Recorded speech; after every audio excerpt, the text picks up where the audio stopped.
Hello students, greetings of the day. Rajasthan public school Mandawa की online classes में आपका स्वागत है। आज हम हमारी जो बुक है उसका लेसन नंबर 9 है, living organisms and there surroundings. Living organisms and there surroundings है, उसी का जो टॉपिक है types of organisms on the basis of habitat, ये स्टडी करने वाले हैं, जो हमारी बुक में पेज नंबर 146 पर अवेलेबल है। तो ये कि जो भी हैबिटेट होता है, देखिए लास्ट पार्ट में हमने हैबिटेट के बारे में स्टडी किया था। हैबिटेट का आवास स्थान, कि जो भी सजीव है उनके आवास स्थान पर उनके कितने प्रकार होते हैं, वो सब लोग यहाँ पे स्टडी करने वाले हैं। Organisms basically occur either on land और इन वाटर, कि जो भी ऑर्गेनिजम्स हैं, जो भी सजीव होते हैं, जीव होते हैं, वो या तो मिट्टी पे पाए जाते हैं या फिर जल में होते हैं। कि ऑर्गेनिजम्स कहां सर्वाइव करते हैं, ऑन लैंड और इन वाटर, कि जो भी जीव हैं या तो मिट्टी पे होते हैं या फिर वो पानी में होते हैं। When they live on land, habitat is called terrestrial. When organisms are present in water, habitat is called aquatic. कि जब जो organisms हैं, जब वो मिट्टी पे होते हैं, तो उस समय उसका जो हैबिटेट है उसको टेरेस्ट्रियल हैबिटेट कहते हैं। क्या कहते हैं? Terrestrial habitat. जब ऑर्गेनिजम्स हैं, जीव हैं, मिट्टी पे रहते हैं, तो उनका जो हैबिटेट है, आवास है, वो टेरेस्ट्रियल हैबिटेट कहलाता है। और जब वो वाटर में सर्वाइव करते हैं तो उनका जो हैबिटेट है वो एक्वेटिक हैबिटेट कहलाता है। Aquatic habitat. Some terrestrial habitats include desert, mountains, regions, grasslands. अब देखिए जो टेरेस्ट्रियल हैबिटेट्स हैं उनमें डेजर्ट्स हो सकते हैं, रेगिस्तान हो सकते हैं, माउंटेन्स पहाड़ हो सकते हैं, या फिर जो ग्रासलैंड है, घास के मैदान हो सकते हैं। Some aquatic habitats are those of ocean, ponds, lakes and rivers. और जो एक्वेटिक हैबिटेट्स होते हैं, जो जलीय आवास होते हैं, उनमें जो तालाब है, झीलें हैं, नदियां हैं, या फिर जो महासागर है उसको शामिल किया जाता है। Types of plants on the basis of habitat. अब देखिए बेसिस ऑफ हैबिटेट के अकॉर्डिंग फर्स्ट हम लोग प्लांट्स को क्लासिफाई करने वाले हैं। Types of plants on the basis of habitat, कि जो प्लांट्स हैं उनके टाइप्स क्या होते हैं। फर्स्ट होता है आपका हाइड्रोफाइट्स। प्लांट्स का फर्स्ट टाइप है हाइड्रोफाइट्स।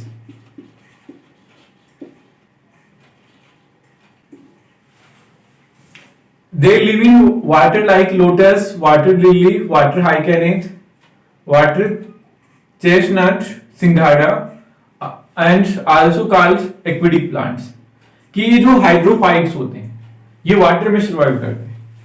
हाइड्रोफाइट्स कहाँ होते हैं? अभी वाटर लिविंग प्लांट्स होते हैं, या पानी में जो ऐसे प्लांट्स जो पाए जाते हैं उन्हें हम लोग ऐसे जो हाइड्रोफाइट्स कहते हैं, जिसमें आपका लोटस हो गया, लिली है, वाटर हाइकेनिथ है, सिंघाड़ा है। इनको एक्वेटिक प्लांट्स भी कहते हैं। कि ऐसे प्लांट्स जो वाटर में होते हैं, पानी में होते हैं, इन्हें हम लोग हाइड्रोफाइट्स कहते हैं। दूसरा इसके लिए वर्ड यूज करते हैं, एक्वेटिक प्लांट्स का यूज करते हैं। नेक्स्ट सेकंड है आपका मेसोफाइट्स।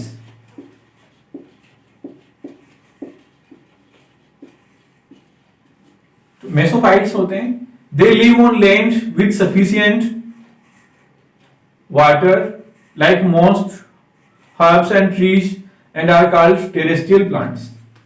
कि ये जो प्लांट्स हैं, जो टेरेस्ट्रियल प्लांट्स हैं, जो मीडियम टेम्परेचर में सर्वाइव करते हैं, जहां पे वाटर की जो अवेलेबिलिटी है वो ऐसे होती है, जहां पानी की जो उपलब्धता है वो ठीक होती है, उन्हें मेसोफाइट्स कहते हैं। कि जो वाटर है सफिशिएंट होना चाहिए,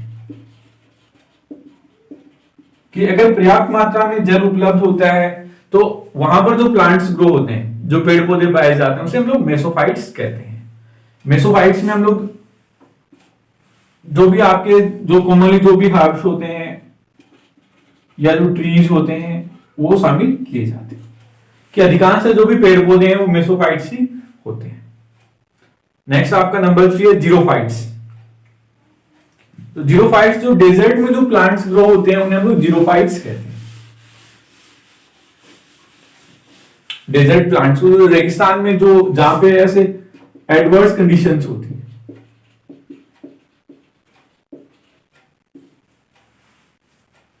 They live on lands in dry climate having scarcity of water, as in desert, like cacti, babool, and bear, and they are also called terrestrial plants. कि देखिए जो भी जीरोफाइट्स होते हैं जहां वाटर स्कैरिटी होती है, जहां पानी की कमी होती है, उस स्थान पे जो भी प्लांट्स ग्रो करते हैं, हम लोग डेजर्ट के लिए कह सकते हैं। जो रेगिस्तान में जो भी ऐसे पेड़ पौधे ग्रो उगते हैं उनको जीरोफाइट्स कहते हैं। देखिए फर्स्ट था आपका हाइड्रोफाइट्स था, जो वाटर में जो प्लांट्स सर्वाइव करते हैं वो आपके हाइड्रोफाइट्स हो गए। जहां वाटर मीडियम मतलब कि सफिशिएंट वाटर अवेलेबल होता है तो वो आपका मेसोफाइट हो गया। अब वाटर की स्केरिटी होगी, पानी की कमी होगी, तो क्या हो गया आपके जीरोफाइट्स हो गए। और जीरोफाइट्स एग्जांपल्स की बात करें तो कैक्टस हो गया, बबूल हो गया, बेर हो गया, तो ये सारे क्या है जीरोफाइट्स होते हैं। नेक्स्ट नंबर 4 पे आपका एम्फीबियंस या एम्फीबियस प्लांट्स। एम्फीबियस का उभयचर कि जो ऐसे they live both on land and in water, कि ये जो आपके एम्फीबियस होते हैं वो वाटर और लैंड दोनों पे सर्वाइव करते हैं।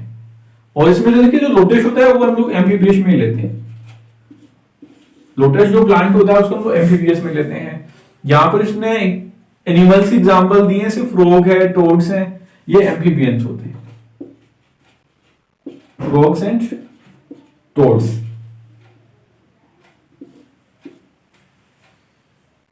इसके बाद आपका एर्बोरियल प्लांट, ऐसे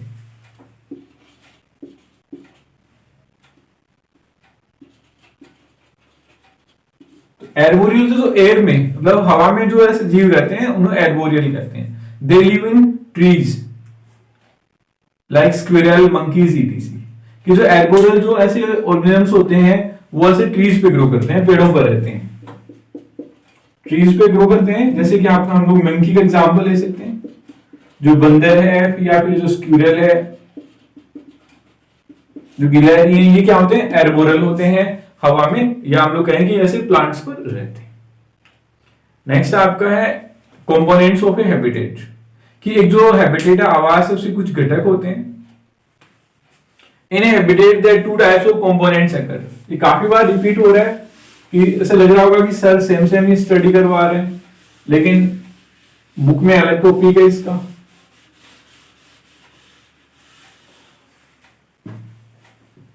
components of A habitat, components of A habitat,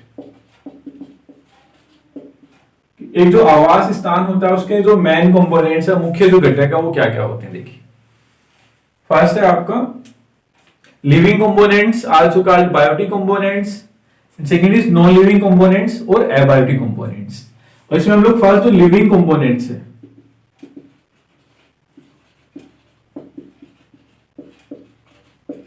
जो सजीव घटक होते हैं उसको हम लोग स्टडी करने वाले हैं। The living components consist of plants, animals including humans and decomposers, micro organisms. कि देखिए जो लिविंग कंपोनेंट्स है उसमें आपके प्लांट्स होते हैं, पेड़ पौधे होते हैं, एनिमल्स होते हैं, जानवर होते हैं, इसी के साथ में ह्यूमन बींग्स को इंक्लूड किया गया है। और ह्यूमन बींग्स के साथ में हम लोग डीकंपोजर्स ले रहे हैं। डीकंपोजर्स होते हैं अपघटक, माइक्रोब्स हम उसको कहते हैं, सूक्ष्म जीव। कि हम लोग देखिए जो भी ऐसे हैबिटेट है उसके जो मेन जो लिविंग कंपोनेंट्स है उसमें प्लांट्स होते हैं, एनिमल्स होते हैं और डीकंपोजर्स होते हैं। इसी के साथ में ह्यूमन बींग्स है, माइक्रो उनको भी शामिल किया जाता है।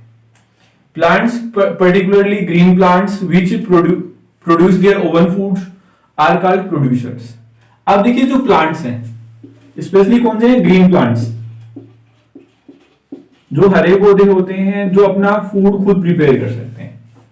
ग्रीन प्लांट्स हैं, इन्हें फोटोसिंथेसिस होगा, प्रकाश संश्लेषण होता है, और फोटोसिंथेसिस होने के कारण से फूड प्रिपेयर करेंगे, तो इसलिए हम उनको प्रोड्यूसर कहते हैं। ग्रीन प्लांट्स को क्या कहा जाता है? प्रोड्यूसर, कि वो अपना फूड खुद प्रिपेयर करते हैं, भोजन खुद बनाते हैं, तो इसलिए क्या नाम हो गया उसका? प्रोड्यूसर हो गया।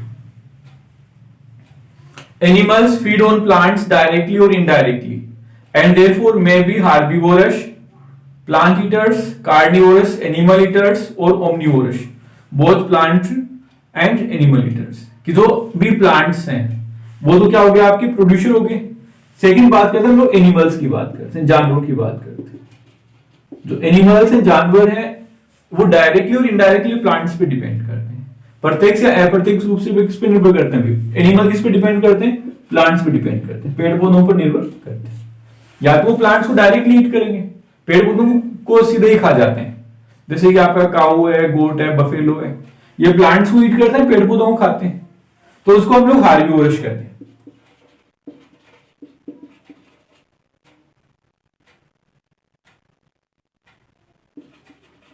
इनको हार्बिवोरस एनिमल्स कहा जाता है। उसके बाद देखिए, जो एनिमल्स को ईट करता है ना, दूसरे जानवरों को जो खाता है, वो कार्निवोर होता है।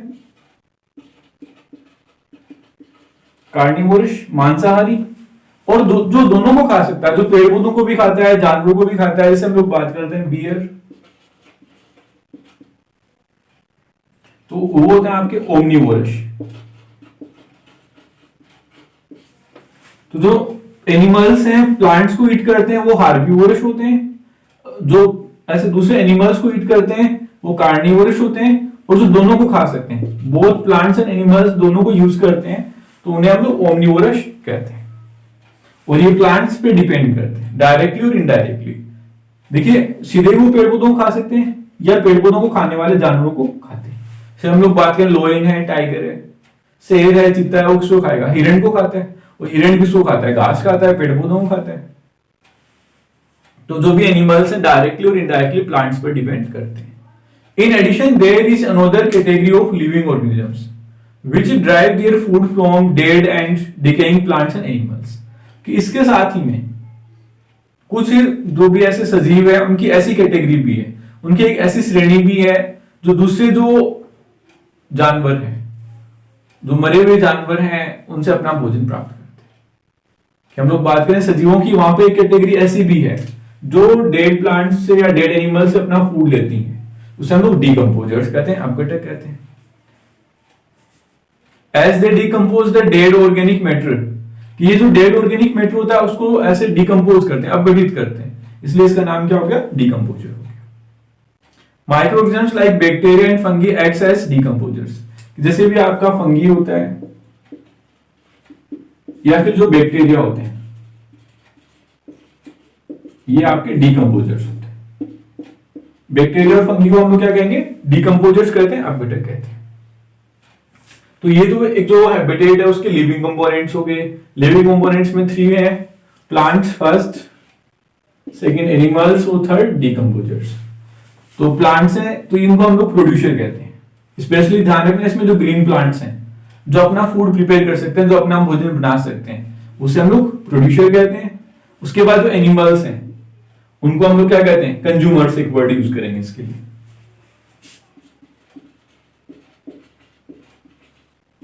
कंज्यूमर्स, देखिए वो प्लांट्स को कंज्यूम करते हैं, डायरेक्टली और इनडायरेक्टली प्लांट्स को ईट करते हैं ना, तो इसलिए उसका नाम हो गया consumers.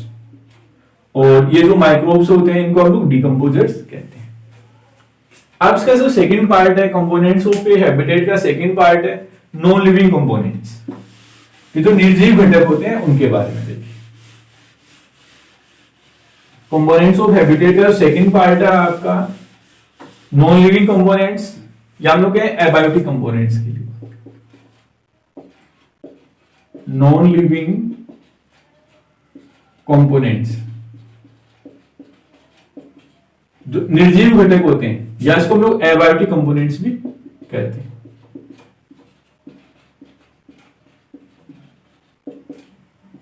Abiotic components, A number of factors influence the habitat and the survival of organisms, कि बहुत सारे ऐसे घटक होते हैं जो एक आवास है या वहां पर जो भी जीव रहते हैं उनका जो सर्वाइवल है उसको जीवित रहने में ऐसे उसको प्रभावित करते हैं।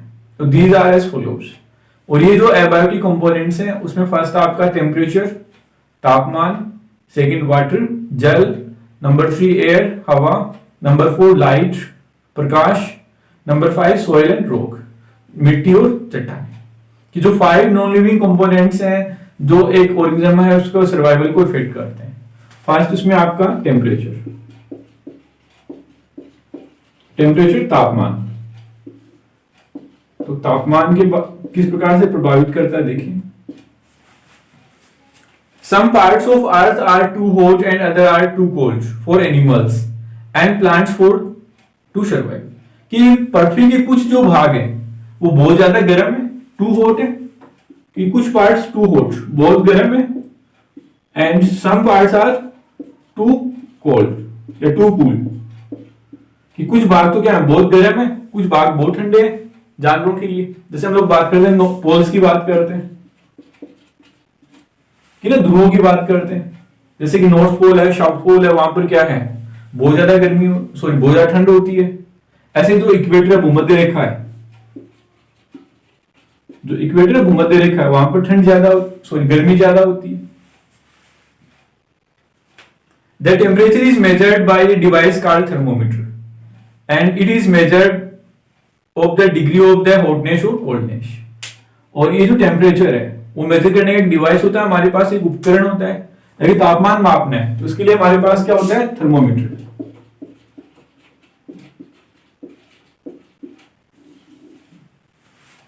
कि जो भी ऐसे टेम्परेचर है मेजर करने का जो डिवाइस उसे क्या कहते हैं थर्मोमीटर कहते हैं। और ये डिग्री ऑफ हॉटनेस और कोल्डनेस, जो भी गर्मी है ठंड है उसकी जो ऐसे तीक्ष्णता है कि उसकी जो स्ट्रेंथ है वो मेजर करते हैं। Most plants and animals grow well in warm places but some needs a cold climate. कि अधिकांश जो पेड़ पौधे हैं वो जो गर्म स्थान होते हैं ना, जहां पे भी ऐसी गर्मी ज्यादा होती है और बारिश ज्यादा होती है वहां पर उगते हैं, लेकिन कुछ जो प्लांट्स हैं वो ऐसे ठंडे स्थानों पर भी उगते हैं। For example polar bears and penguins are found in cold places. कि जैसे कि हम लोग बात करें पोलर बियर्स हैं, पोलर बियर जो ध्रुवीय भालू होता है या फिर जो पेंगुइन होता है ना वो ठंडे स्थानों पर पाए जाते हैं। They can not survive in warm jungles. कि ये जो आपके पोलर बियर हैं पेंगुइन है वो जो गर्म जो स्थान है, ऐसे हम लोग कहेंगे जो गर्म जो ऐसे जो ट्रॉपिकल जो ऐसे रेन फॉरेस्ट हैं जो जंगल है वहां पर नहीं पाए जाते हैं। On the other hand, tigers and elephants live in warm jungles and not found in cold places। कि दूसरी तरफ जो आपके जो टाइगर है एलिफेंट है वो वार्म प्लेसेस पे गर्म स्थानों पर पाए जाते हैं, वो ठंडे स्थानों पर नहीं पाए जाते। देखिए आपको ये ध्यान रखना है कि जो भी पेंगुइन है या फिर जो पोलर बियर है वो ऐसे कोल्ड प्लेसेस पे पाया जाता है, ठंडे स्थानों पे पाया जाता है। और जो एलिफेंट है टाइगर है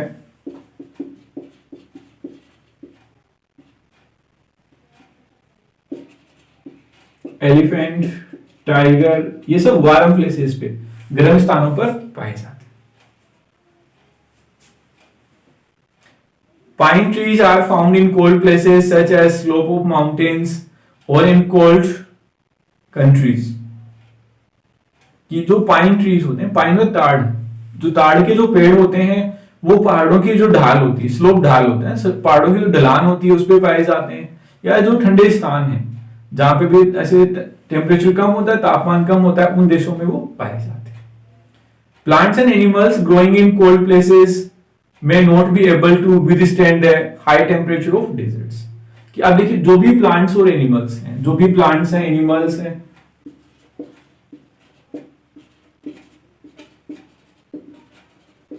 जो ऐसे कोल्ड एरियाज में ठंडे स्थानों पे पाए जाते हैं वो डेजर्ट्स में सर्वाइव नहीं कर सकते भाई।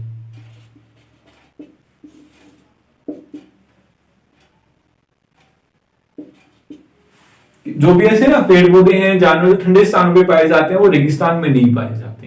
क्यों नहीं पाए जाते हैं? क्योंकि रेगिस्तान में जो टेम्परेचर है हाई होते हैं।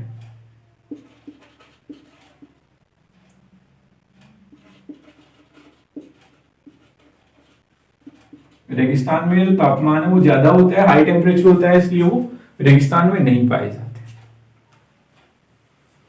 इन India cows and buffaloes are used for milk.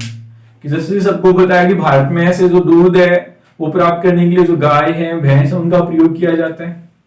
Cow can tolerance hot weather whereas buffaloes can not bear the summer heat. कि देखिए जो काउ है, गाय है, वो गर्मी को सहन कर सकती है, लेकिन जो बफेलोज है, भैंस होती है, वो गर्मी को सहन नहीं कर पाती है। It is for the reason that you are often seen buffaloes cooling themselves in a pond and not the cows. यही कारण है कि आपने देखा होगा कि जो भैंस होती है वो अपने आप को ठंडा रखने के लिए तालाब में चली जाती है, लेकिन गाय नहीं जाती है। गाय क्यों नहीं जा रही है? क्योंकि वो ऐसे जो गर्मी है उसको ज्यादा सहन कर सकती है। This adaptation to weather condition related to their skin colour. और ये जो वेदर का जो ऐसे एडेप्टेशन है, मौसम की जो अनुकूलता है, उसकी जो स्किन कलर है उस पर भी डिपेंड करता है, उसकी त्वचा का रंग उस पर भी निर्भर करता है। देखिए, हम आपको ये ध्यान रखना है कि जो ब्लैक कलर होता है वो हीट ऑब्जॉर्व करता है। आपको ये ध्यान रखना है कि जो ब्लैक कलर होता है, जो काला रंग होता है, वो हीट ऑब्जॉर्व करता है, ऐसे उष्मा को सोखता है। तो जो भी इसका भी ऐसे स्किन कलर डार्क होगा, जो ब्लैक कलर होगा, तो उसको गर्मी ज्यादा लगेगी। और जबकि जो व्हाइट कलर होता है वो हीट रिफ्लेक्ट करता है।